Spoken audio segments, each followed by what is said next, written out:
اعوذ باللہ من الشیطان الرجیم، بسم اللہ الرحمن الرحیم۔ السلام علیکم۔ دعا ہے جی مولانا طارق جمیل کے لیے، اللہ ان کو ان کی کمزوریاں درگزر کرے اور ان کی نیکیاں قبول کرے اور ان کو صحت عطا فرمائے۔ ابھی بھی اس خبر سنی میں نے، تو ٹاپک ابھی چل رہا ہے یہی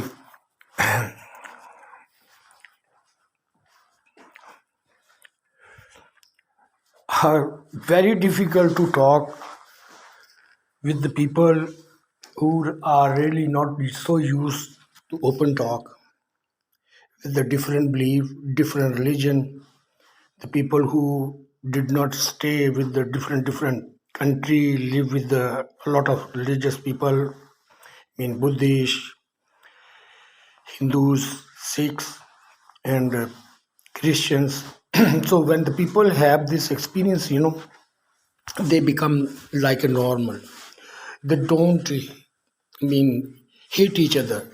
The hateness, کہ وہ جو نفرت ہوتی ہے نا وہ ختم ہو جاتی ہے جب ساتھ مل کے کام کرتے ہیں، اکٹھے کام کرتے ہیں، ایک فیکٹری میں، ہوٹل میں کھاتے ہیں، ایک دم وہاں پہ ہندو بیٹھے ہوئے ہیں، ہم مسلم بیٹھے ہوئے ہیں، ایون اکٹھے بھی بیٹھ جاتے ہیں۔ بزنس کے لیے بزنس مین جاتے ہیں تو وہ دوسرے مذہبوں کے ساتھ نہیں بیٹھتے، وہ یہی تو تھوڑا فرق ہے۔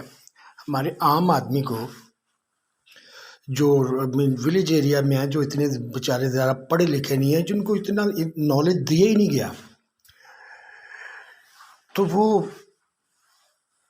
اپنے ریلیجن کو ہر ایک کی، ایون کہ جو انتہا پسند ہندوز ہیں ان میں بھی یہی ہے، دوسرے مذہبوں میں بھی یہی ہے جو کم پڑھے لکھے ہیں، کہ وہ نا دوسرے کو بالکل کے کافر سمجھتے ہیں اور مارنا بھی واجب سمجھتے ہیں۔ یہ کنسیپٹ ہوتے ہیں ایک عام بندے کے as a simple religious man if they did not study by their self. تو یہ ہوا تھا، کیا تھا کہ اس وقت میرے اوپر تو شروع سے کافی پریشانیاں تھیں۔ کیوں تھیں؟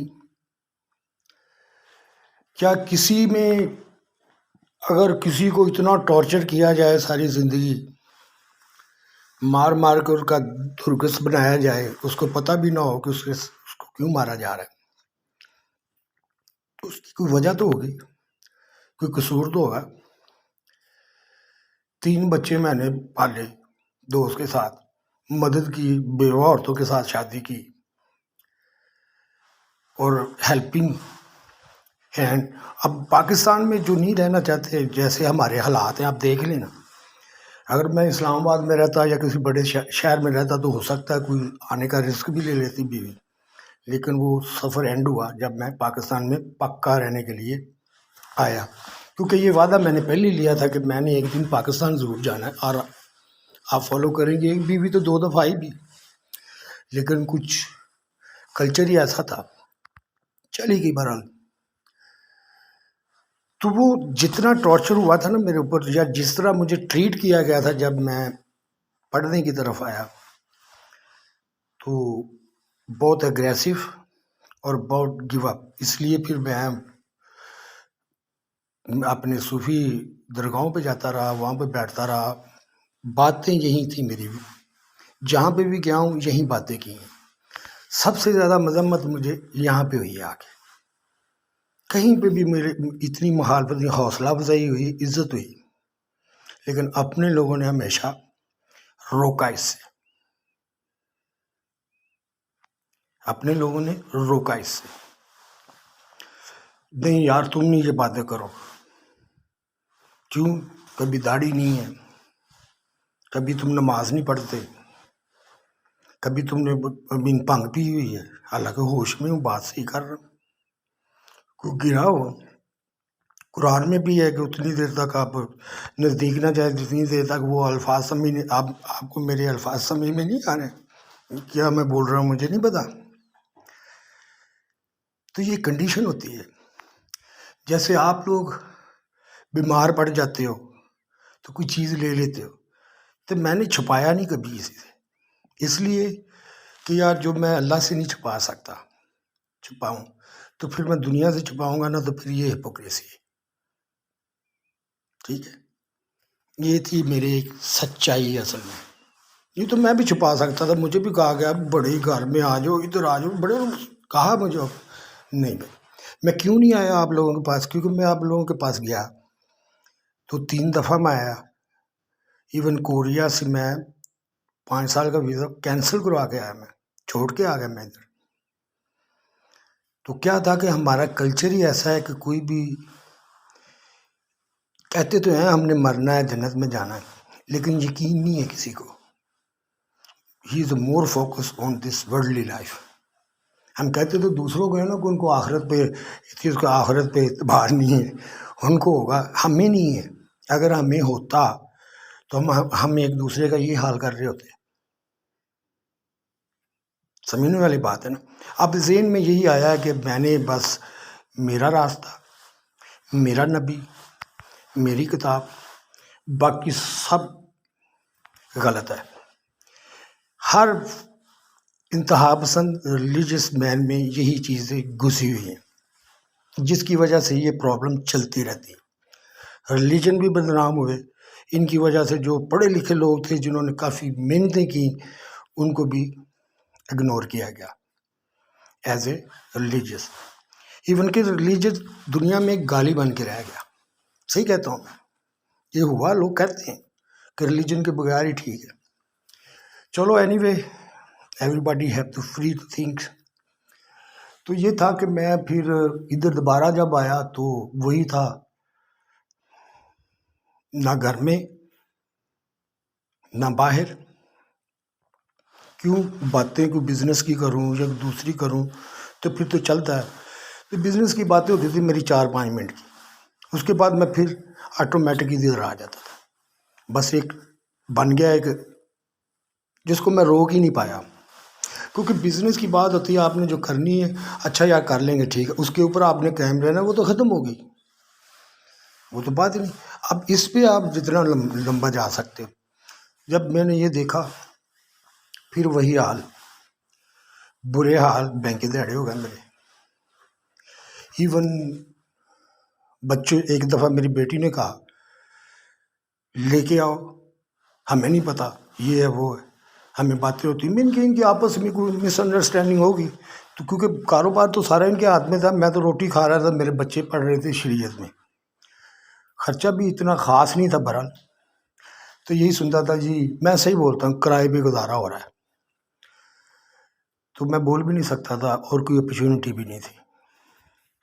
کام پہ جاتا ادھر تو میں ایز اے اسٹرینجر تھا، پردیسی تھا ادھر، کیونکہ ساری دوستیاں یاریاں تو ختم ہو گئی تھیں اتنا دیر باہر رہنے کے بعد. پھر میں نے کہا ایک دن کہ بیٹا میں چوری اور ڈاکہ کر کے تو نہیں نہ لا سکتا، کوئی اپرچونیٹی ملے گی تو پھر. تو پھر ایک دن ہوا، یہ تنگ ہوئے آپس میں ان کی ہوئی. تو میں نے کہا ٹھیک ہے بیٹا ایسا کرو، پھر ہمیں خرچے گھٹانے پڑیں گے اپنے، تو میں آپ کی ذمہ داری لے لیتا ہوں.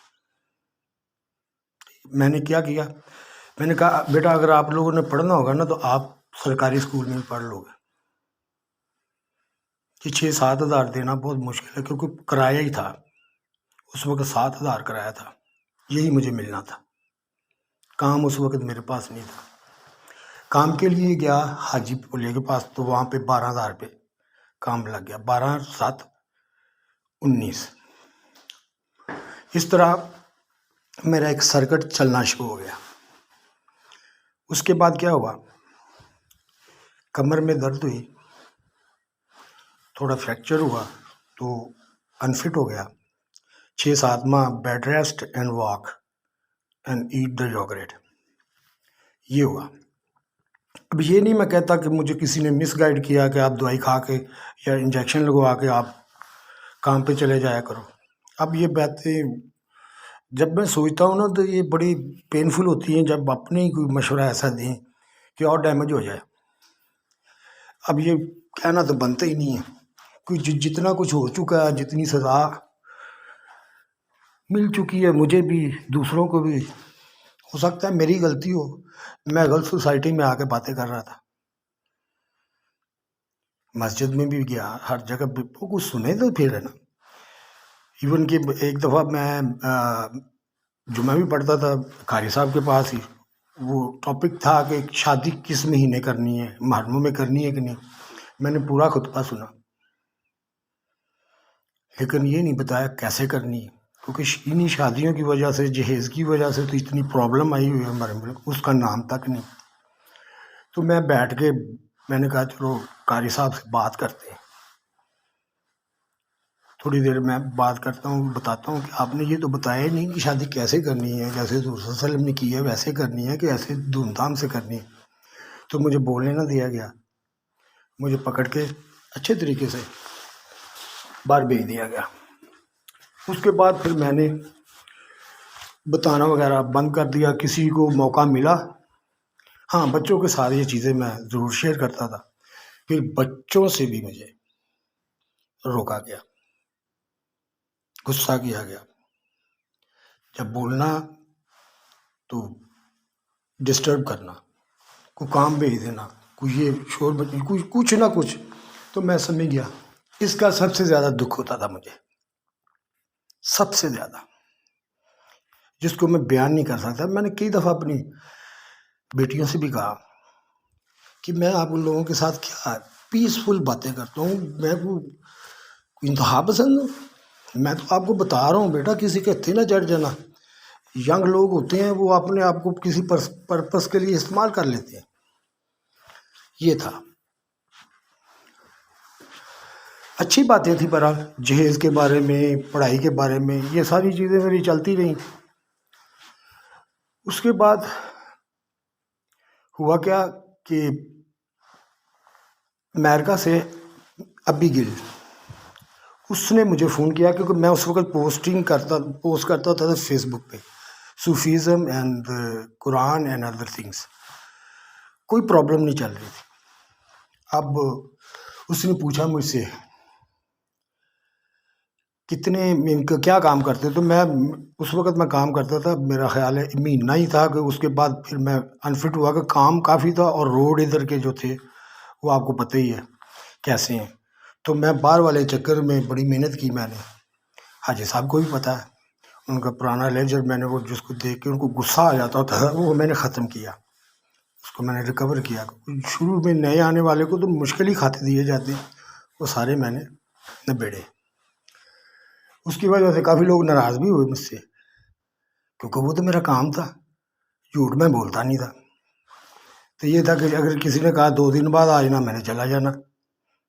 کسی نے کہا گھنٹے بعد آ جانا، میں نے چلا جانا. کیا فائدہ ہوا ہے؟ تو ان عادتوں سے مجھے لوگ کافی ناراض بھی ہوئے. کافی قریبی دوست تھے جنہوں نے موٹر سائیکلیں آگے دلوائی ہوئی، تو پھر میں نہیں نکالے پیسے. حالانکہ اگر میرے ہوتے نا تو میں کبھی بھی نہیں نکالتا. میں اپنے پیسے نہیں کبھی لے سکا کسی سے، یہ کام تھا میرا. تو وہاں سے پھر اس نے کہا کتنے پیسے لیتے ہو؟ میں نے کہا 12,000. اس نے کہا گزارا ہو جاتا ہے. اس وقت میرے والد کی نا وفات ہوئی تھی، تو والدہ تھی عدت پہ گھر میں. تو واقعی تنگی والا خرچ جن کو بہت، کتنا میں 17-19 ہزار میں بڑی مشکل سے پورے گھر کا خرچہ چل رہا تھا. اور ادھر میں ہمارے نا، آپ لوگوں کو پتہ چل ہی ہو گیا ہوگا کہ ویسٹ کتنا ہے گیسز کا یا بتیس کا، اس کا تو کبھی خیال ہی نہیں رکھا گیا. تو بول بھی نہیں سکتا تھا کہ چھوٹی چھوٹی باتوں لو یہ بھی بولتا ہے، بالکل بولتی ہی بند کر دی نا.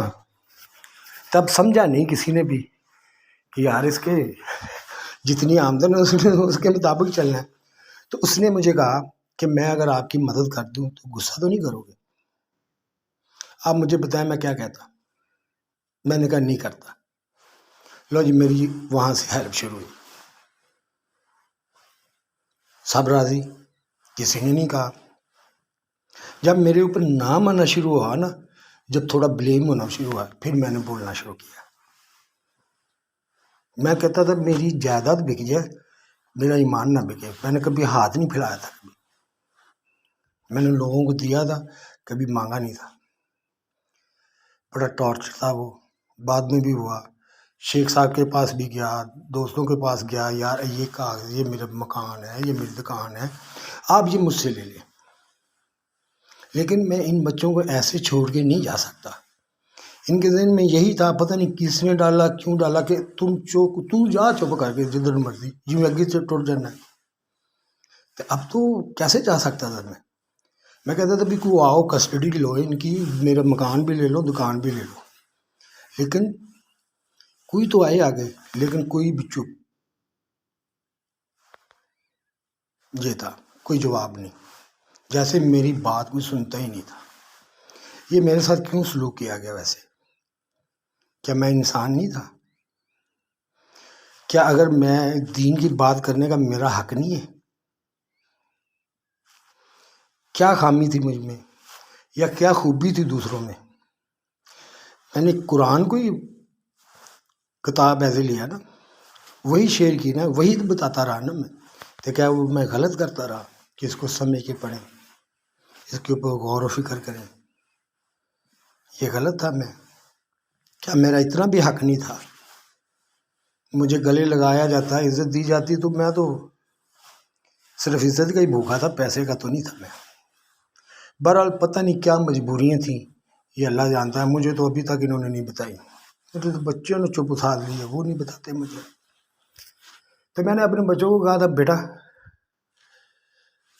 میں اللہ کے لیے کام کر رہا ہوں، میں قرآن کے مطابق چل رہا ہوں، جو مجھے سمجھ میں آیا، جو مجھے پسند آیا، تو اگر میرے اوپر وہ اثر انداز نہیں ہو سکے، مجھے وہ نہیں بدل سکے یا چپ کرا سکے، تو آپ ذرا احتیاط کرنا، اب وہ آپ کے اوپر اٹیک ہوں گے، آپ کو آپ میری کمزوریاں، یہ میں نے کہا بار بار، لیکن یہ نہیں پتا تھا، but close people start doing that, even my own which one safeguard for me, جو بیویاں جو ہوتی ہیں وہ پیٹھ پیچھے اس کی حفاظت، مال کی حفاظت کرتی ہیں اور عزت کی حفاظت کرتی ہیں۔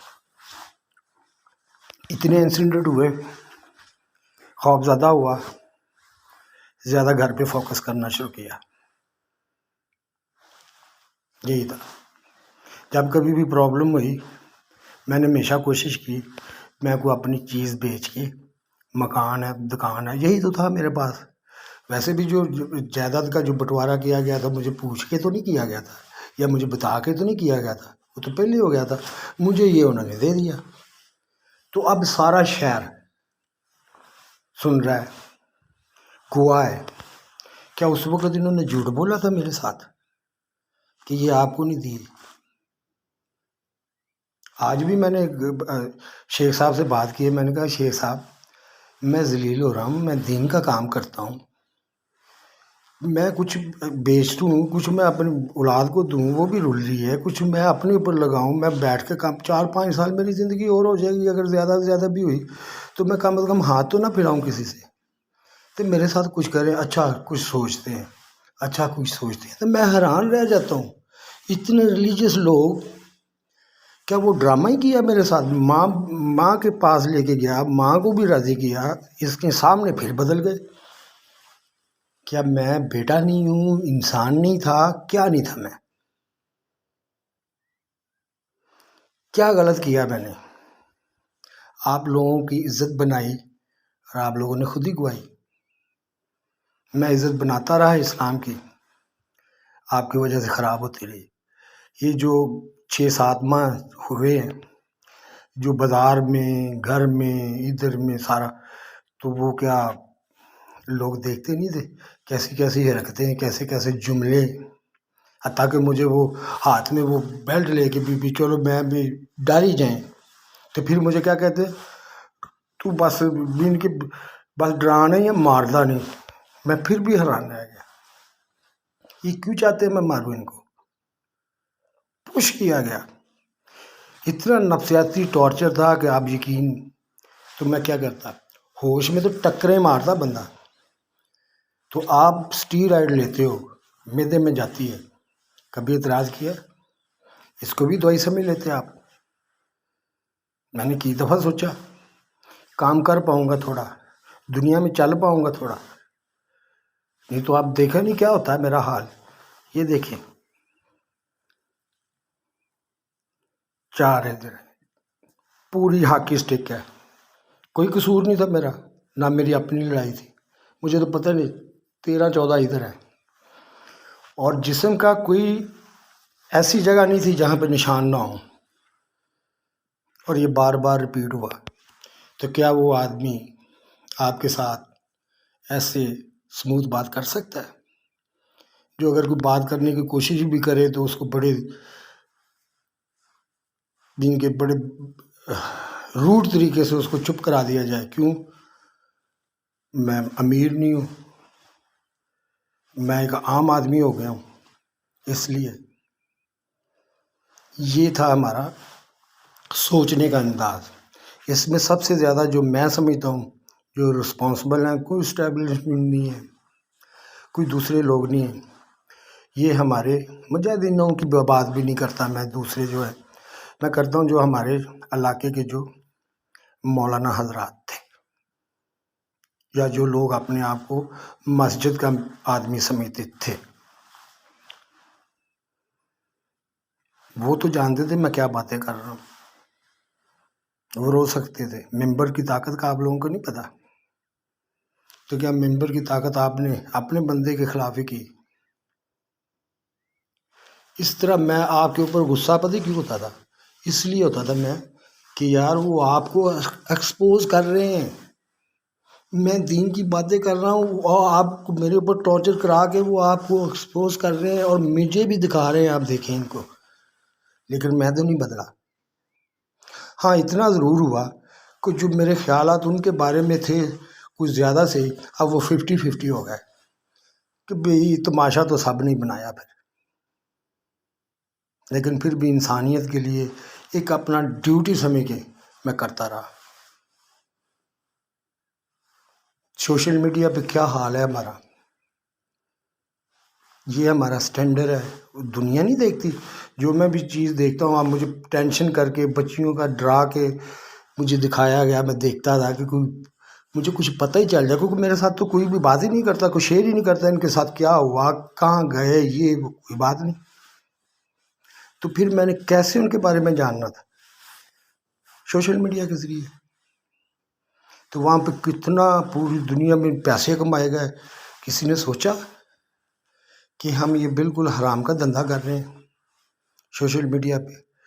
بچیوں کی دوسروں کی سٹوریاں بنا بنا کے لا رہے ہیں، مرچی مسالہ لا کے، کہ ایک بات صحیح جاننے کے لیے مجھے آدھا گھنٹہ سننا پڑے تاکہ وہ پیسے کمائیں. تو یہ دنیا دیکھ رہی تھی.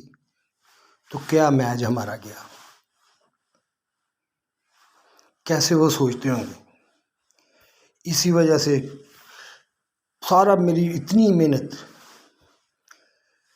جو بڑے اچھے طریقے سے دنیا کے کام آنی تھی، پازیٹیو وے میں جانا تھا، میرے کچھ چند جو زیادہ جانتے نہیں تھے، جو ایک پروپیگنڈے میں آ گئے، ان کی وجہ سے اتنا ٹارچر ہوا، زندگیاں خراب ہوئیں، اور میں انصاف مانگتا رہا. اب بھی میں مانگ رہا ہوں. اب دیکھیں میری دکان ہے، میرا مکان ہے، مجھے باپ دے کے گیا کہ میں ہوں نہیں. بات ہوگی. اب میں نے سائن نہیں لیے، میرے بھائی نے لے لیے. منہ سے جو زبان ہے 100 بندہ ہے وہ سارے بدل جائے گا. کیا وہ جھوٹا وعدہ کیا گیا تھا؟ اگر یہ ہمارا ریلیجن ہے نا، اور دنیا کے اس شہر کے جو معزز ترین بندے تھے وہ مکر جائیں، بدل جائیں، جن کے نام پر ریلیجن چلتا ہے، اسلام چلتا ہے، تو عام بندے کا میں آپ کو کیا بتاؤں؟ عام بندے کا کیا ہوگا بیچارے کا؟ یہ آپ تھوڑا سن لیں، میں دوبارہ انشاءاللہ بات کرتا ہوں. اللہ حافظ.